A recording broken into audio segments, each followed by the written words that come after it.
And we are back with the third segment of the GSMC Basketball Podcast presented by the GSMC Sports Network. And in this third segment, we are going to be talking about the playoff game that went down between the Orlando Magic and the Cavs. So the Orlando Magic, they ended up winning in a blowout 121-83. So anyone that follows them on TikTok already knows they're going to be spamming that song, Orlando Magic, Orlando Magic. And obviously, this was a huge win that they desperately needed. They did not want to go into the series being down 3-0, and they capitalized on that with a blowout win against the Cavs. And I was very surprised with this blowout. And I was also pretty surprised with how Paolo Banchero played in this game. He ended the game with 31 points and 14 rebounds and 5 assists. So, obviously, he was a very big reason as to why this team was able to come out on top in this game. They also, again, they still sort of struggle from, shooting a bunch of threes. But the Cavs, they were sort of lucky that the Cavs were a little bit worse shooting from three than they were tonight. And the Cavs, they were really cold in this game. There wasn't really that many efficient shooters for the Cavs, in this game. And that's sort of been, the trend in this series. A lot of the games between the Magic and the Cavs, they've been blowouts, and they've been rather, low-scoring games in especially on the Cavs side, when they're the winning team, it seems like it's more of a defensive effort and a long 90s playoff game, as opposed to the high-paced scoring that we're so used to seeing in the regular season, as well as the high-volume three-point shooting that we're used to seeing. But these two teams, they sort of I wouldn't say they take a different approach, because they still take a lot of threes, but since the threes, they aren't falling as well or as often as they usually do, they have to resort to other means of scoring and other ways to put the ball in the hoop.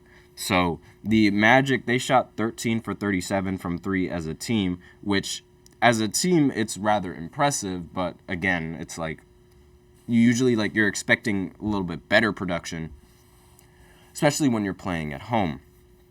But when you're going up against the Cavs, who shoot 8 for 34 from three, just to to sort of try and match your three-point shooting, it's really there's no need to have to rely that much on the three ball if the other team isn't relying heavy on the three ball. And excuse me, but that's really been a problem with the Cavs and their offense. Karis LeVert, he ended the game 5 of 13 for 15 points. Donovan Mitchell ended the game 6 for 16 with 13 points. And Evan Mobley ended the game 4 of 9 from the field with 10 points. Darius Garland ended 2 for 10 from the field, which, again, it's really not ideal when you're going up against this Magic team. What was happening with the Magic against the Cavs at home is happening against the Cavs now that the Cavs are the away team. It's the Magic, they've found their shooting touch in this game, as opposed to the Cavs, who were sort of struggling from the field in this game and struggling to hit a shot. And obviously, when you're going up against a team that's struggling to hit a shot, that gives you a huge advantage going into a game, and it allows you to steal it from them. And obviously, this isn't really considered a game that they stole, because they were at home and it was really expected for them to win. Excuse me. I have hiccups. But regardless, this was still a rather impressive win. Coming in from the Orlando Magic, Jalen Suggs ended up shooting 9 for 11 from the field and got 24. Excuse me.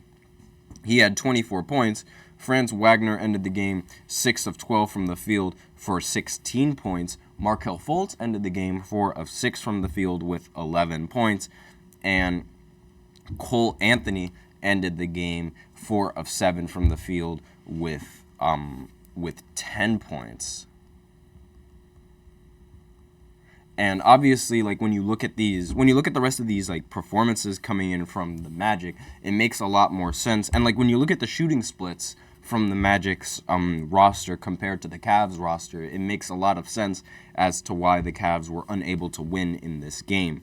And this is obviously like one of the more sort of unpopular series, I guess you could say, because a lot of people aren't really as in tune for this series as they are for, like, let's say the Lakers in the first round, the Knicks in the first round. Not many people are really like batting that much of an eye on these teams, and I'm also like I'm going to completely be that guy and say that these games are rather boring, because most of the time it's like these games end in most of the time these are ending in upsets.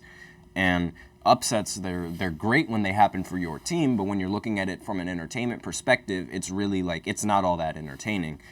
And that's sort of been the reason as to why they haven't really been generating that many views, especially like with the Orlando Magic. Like they won a playoff game, and there's barely been any media coverage coming from Orlando just because of that playoff win. And it's really like, it doesn't make any sense to me, because it's like, how could a team that's in Orlando not gain that much traction, especially after winning a game that was crucial to their season.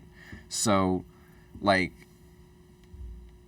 it's not the same as the Nuggets series, where it seems like the Nuggets are just completely unfazed by whatever the Lakers throw at them. Like, it seems like both of the teams are relatively seems that both of the teams are decent, and both of the teams can really pull away with it if the other team gives them a chance.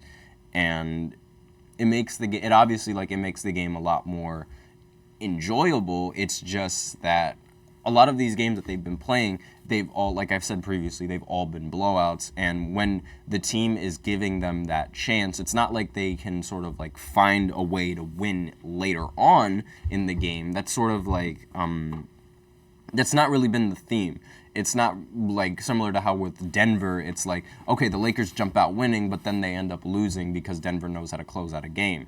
And it's like, with the Magic and the Cavs, neither of those teams know how to effectively close out a game, so it becomes a little bit...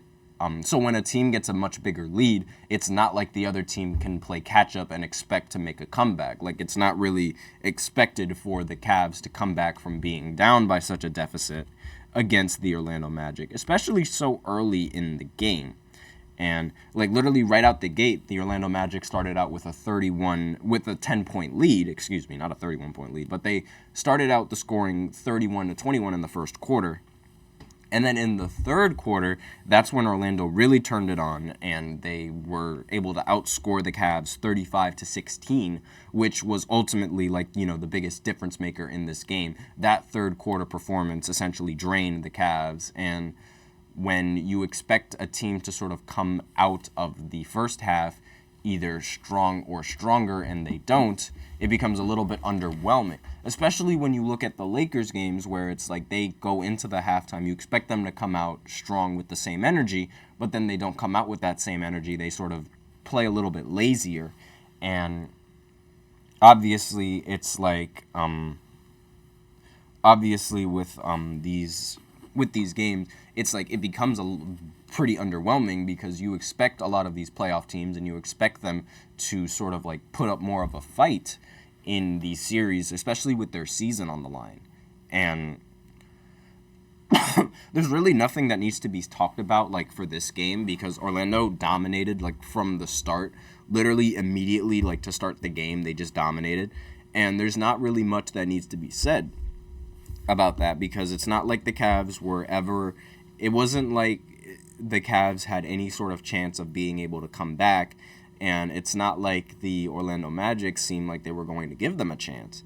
Unlike where, with the Lakers, it seems like they always give Denver a chance, and it always comes down to the wire. Doesn't matter how the game starts out or how the game finishes. And when a series goes like that, they tend to gain a lot more traction than a series that ends in just blowout after blowout after blowout after blowout. Like, I believe there was a, in the Western Conference, or actually no, I think it was in the Eastern Conference, the Hawks, they matched up against Miami, and literally every single game was a blowout. Not a single game was close, and whenever a team won, it was by a ridiculous 20, 30-point lead, and the lead would stay that way throughout the entirety of the game. And obviously, when you have a game like that, it gets rather boring to watch over and over and over and over again, especially when that's how the series goes. And it's a little bit tough with this Magic team. So I hope that they get a close game, so that way I can follow these games a little bit more, because I'm not even going to lie, while this game was going on, I was more focused on the NFL draft, as well as more focused on the Knicks game, because I thought the Knicks game was going to be a much more competitive game, which is what they've sort of shown for me in these last few matchups. But that's all I have for the matchups that happened last night. So now on the fourth segment, I'm going to be doing a little preview of the games that are going to be happening tonight. The Clippers are expected to match up against the Mavs. The Bucks are expected to match up against the Pacers, and the Timberwolves are expected to match up against the Suns. And now, since the script is a little bit flipped, and now the Mavs are going to be home, the Pacers are going to be home, and the Suns are going to be home. It introduces a whole different dynamic to the playoffs, and we'll see how each team can perform when they don't have that home court advantage, or when they do have that home court advantage. So I will be right back after this short break for the playoff preview.